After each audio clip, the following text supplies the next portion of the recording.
తండాలను గ్రామ పంచాయతీలుగా చేసి గిరిజనుల అభివృద్ధి కోసం కేసీఆర్ కృషి చేస్తే ఫార్మసిటీ కంపెనీ పేరు మీద గిరిజనుల భూములు లాక్కొని తమ కుటుంబ సభ్యులకు అప్పగించాలని ముఖ్యమంత్రి రేవంత్ రెడ్డి చూస్తున్నారని బీఆర్ఎస్ సీనియర్ నాయకులు వీరనాయక్ ఆరోపించారు. సిద్దిపేట ఎమ్మెల్యే క్యాంప్ కార్యాలయంలో ఏర్పాటు చేసిన మీడియా సమావేశంలో గిరిజన నాయకులతో కలిసి ఆయన మాట్లాడారు. కొడంగల్ నియోజకవర్గం లగిచర్ల గ్రామంలోని గిరిజనుల భూములను ఫార్మసిటీ కంపెనీ కోసం ముఖ్యమంత్రి సోదరుడు తిరుపతి రెడ్డి అన్యాయంగా లాక్కోవాలని చూస్తున్నారని ఆరోపించారు. తమ భూములను కంపెనీకి ఇవ్వడం ఇష్టం లేక ఎదురు తిరిగిన బంజారాలను అర్ధరాత్రి అరెస్టులు చేయడం ఏంటని ప్రశ్నించారు. అలాగే అరెస్టులను అడ్డుకునేందుకు ప్రయత్నించిన తమ మహిళల పట్ల దురుసుగా ప్రవర్తించడం సరికాదన్నారు. ఇప్పటికైనా భూములు కోల్పోతున్న గిరిజనులతో చర్చించి వారిని ఒప్పించి భూములు తీసుకోవాలని కానీ దౌర్జన్యం చేస్తే సహించేది లేదని హెచ్చరించారు. సమావేశంలో బీఆర్ఎస్ నాయకులు బాలు నాయక్, బండి శ్రీకాంత్, ఎరుకల, సీతారాం నాయక్, రాజేష్ పాల్గొన్నారు.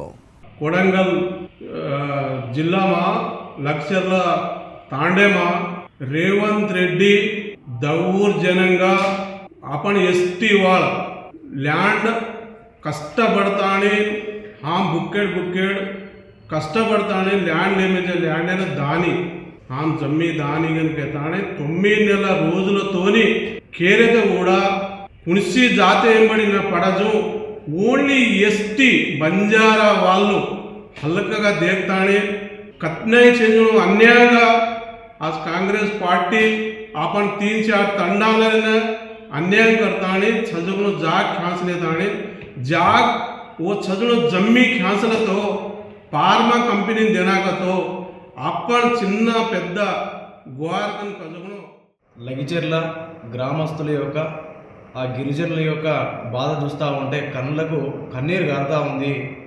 కన్నీరు కాదు, ఈరోజు రక్తం గారుతూ ఉంది అనేటువంటి పరిస్థితి ఇలా రాష్ట్రమంతా చూస్తూ ఉంది. ముఖ్యమంత్రి గారు, మీకు మా 2 చేతులెత్తి దండం పెడతా ఉన్నాం. మీకు కావాలంటే రాష్ట్రంలో అనేక రకాలైనటువంటి భూములు సిద్ధంగా ఉన్నాయి మీరు ఫార్మాసిటీ నిర్మించుకోవాలంటే. కానీ మా గిరిజనుల భూములే దొరికినాయా? మా గిరిజన భూములే మీకు కావాల్సినటువంటి అవసరం వచ్చిందా? రేవంత్ రెడ్డి గారు, మీరు ఒకవేళ మా గిరిజన భూములే కావాలనిపిస్తే ఫస్ట్ మాతో సంప్రదింపులు చేసి మేమందరం కూడా దానికి సముచితం అయితేనే మా భూములు తీసుకొని ఉంటుంది. కానీ ఇవాళ మీరు నిర్దాక్షిణంగా ఆ తండాలకు వచ్చి ప్రతి ఒక్కరిని బెదిరిస్తూ భయభ్రాంతులకు గురి చేస్తూ ఈరోజు మా భూములని లాక్కుంటా ఉన్నారు.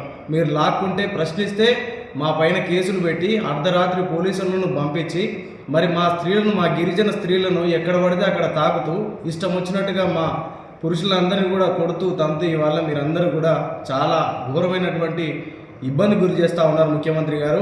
ఇది మిమ్మాటికి మీకు సరైనది కాదు. మీరు కొడంగల్లో ఏదో అభివృద్ధి చేస్తారని చెప్పి మీరు ప్రజలు మిమ్మల్ని గెలిపించుకుంటే అభివృద్ధి పక్కన పెడితే మమ్మల్ని అరాచకమైనటువంటి పాలనలో మమ్మల్ని తీసుకువెళ్ళి చాలా ఇబ్బంది గురి చేస్తూ ఉన్నారు. ఈ రాష్ట్రంలో ఇదివరకు ఎప్పుడు లేనంత నిర్దాక్షిణమైనటువంటి పరిస్థితి వాళ్ళకి కనిపిస్తూ ఉన్నాయి. దయచేసి మా గిరిజనులను అన్యాయం చేయకండి, మా గిరిజనుల పొట్టగొట్టకండి.